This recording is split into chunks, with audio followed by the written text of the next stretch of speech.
Get her out of that suite. Now. The words tore through the hotel's earpiece system like a slap. Cold, direct, final. Leona Bradshaw hadn't even taken a seat before the command echoed across the Four Elms Grand Hotel's concierge desk. She had just finished checking in. VIP status, presidential suite, 3-night stay. Confirmed. Signed. Reserved. But before the receptionist could hand her the key card, a sharp voice buzzed through his earpiece. His expression stiffened. Before we continue, hit that subscribe button, turn on the notification bell, and share this video with someone who believes in justice. Where are you watching from? Drop your location in the comments. We love seeing how far our stories go. I'm sorry, he mumbled, eyes dodging hers. It seems there's been a change. Leona narrowed her eyes. A change? Your suite has been reassigned, he said quickly, already motioning to a bellhop to take her luggage elsewhere. This wasn't a delay. This wasn't confusion. It was erasure. Across the lobby, a white man in khakis and a golf shirt laughed with two managers, champagne in hand. He was escorted upstairs, to the penthouse Leona had booked 6 weeks ago, the same one now magically assigned to someone else. Leona stood frozen, but her voice remained steady. I am the keynote speaker at this summit. My name is Leona Bradshaw, CEO of Blackville Technologies. You can check your system. The manager appeared moments later. His name tag read Richard Monroe, but his tone screamed dismissal. Ma'am, we understand there's been a misunderstanding. We reserve the right to change accommodations as needed for security. Security? For who? She asked. He didn't answer. Her assistant, Tasha, came running in, waving the email chain with the hotel's regional director. We confirmed this. You even offered a private concierge. We apologize for the inconvenience, Monroe said, already turning away. But Leona didn't make a scene. She collected herself, walked quietly to the waiting area, and sat.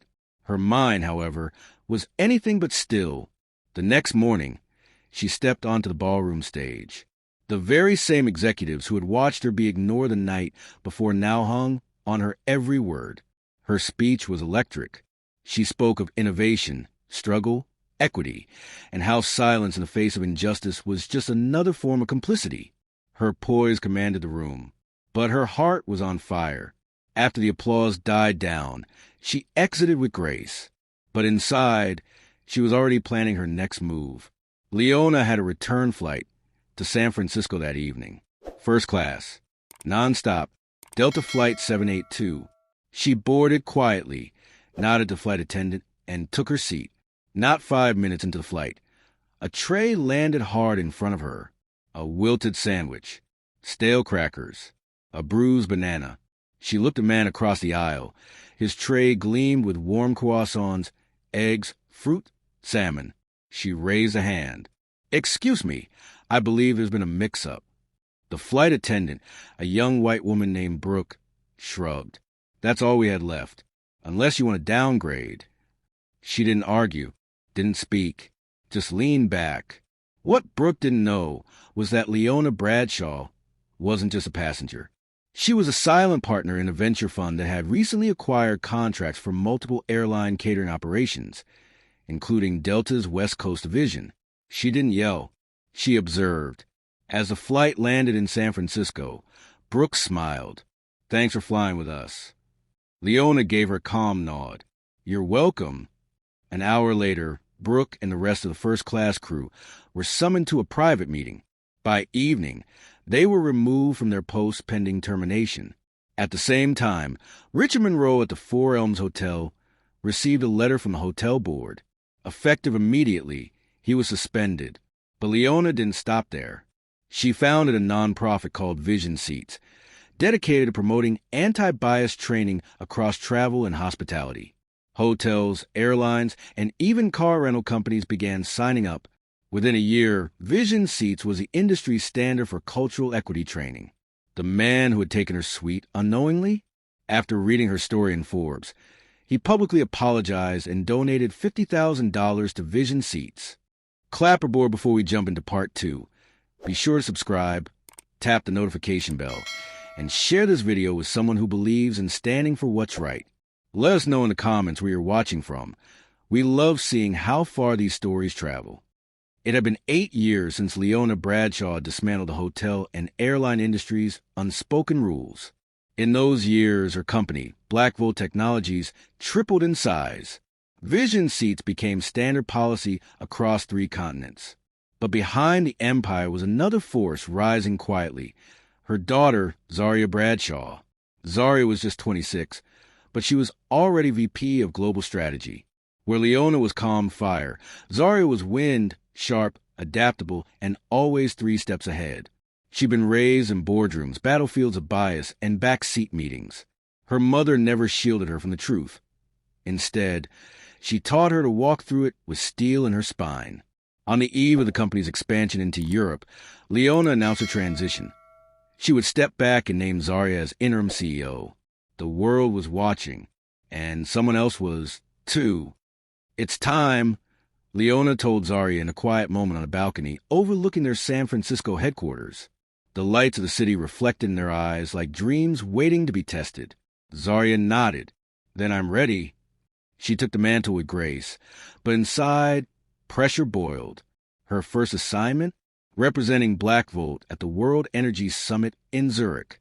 Billionaires, oil kings, and clean tech giants would all be there. And Zaria, young, black, and female, would stand alone against titans twice her age. But nothing could have prepared her for what came next.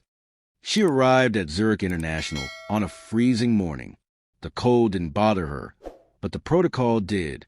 Her reserved car was mysteriously reassigned. Her badge wasn't at the delegate desk. She was ushered to a back entrance while her white counterparts walked the red carpet. She noticed the whispers, the stares, the confusion on the face of the hotel staff, who couldn't believe she was leading a billion-dollar firm. But she endured it until the gala. That night, at the summit's black tie banquet, Zaria entered in an emerald green gown, poised and regal. But as she approached her assigned seat at the presidential table, she found her name tag replaced. In her spot sat Dylan Voss, a former associate from her university days, now a lower-level executive at a rival firm. "Zaria?" he said with false surprise. "Oh, they must have switched us by mistake." She looked him in the eye. "Did they?" He grinned. "Well, it's a complicated game, you know. Politics, placement, optics." She smiled politely and took a seat at a side table without saying a word. But she wasn't done. The next day, during the summit's global panel, Dylan Voss smugly introduced himself as the youngest visionary in energy. Zaria waited. Then, calmly, she stepped to the microphone. "Ladies and gentlemen," she said, her voice steady, "my name is Zaria Bradshaw, CEO of Blackvolt Technologies. And I'd like to begin my talk by thanking the young man who reminded me last night that no matter how far we go, some still believe we don't belong at the center." The room went still. She continued, breaking down Blackvolt's achievements, sustainable innovations, and community reinvestments. Her command of numbers, people, and global economics had the entire room nodding. She ended with a quote, "You can move our name cards, but not our place in history." The crowd rose in thunderous applause. But the twist? Dylan wasn't acting alone. The summit organizers had deliberately shifted Zaria's visibility to elevate competitors funded by oil lobbies. A leaked email revealed that Blackvolt had been intentionally sidelined to prevent its clean energy dominance from overshadowing legacy players. When the media picked it up, it exploded worldwide. Zaria didn't respond with lawsuits. Instead, she turned the betrayal into a campaign. She launched Table Setters, an initiative for young, diverse innovators who were routinely denied their place at the table. Within months, it was adopted by the UN's Climate Innovation Board. Meanwhile, Dylan? He was dropped from his firm after the scandal. The summit organizers issued a public apology and restructured their board. When Zaria returned to San Francisco, Leona met her at the gate. "They tried to silence you," her mother said. "Then I spoke louder," Zaria replied. Leona smiled.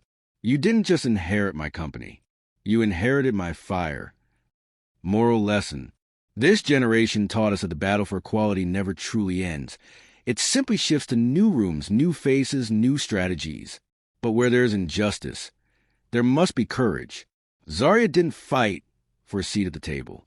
She built new tables and invited others to sit. Have you ever been underestimated or pushed aside? What did you do? Tell us in the comments. We believe your voice matters. If this story moved you, hit subscribe, tap the bell, and share this with someone who needs a reminder. You don't need permission to lead. Until next time, stay bold, stay grounded, and stay human.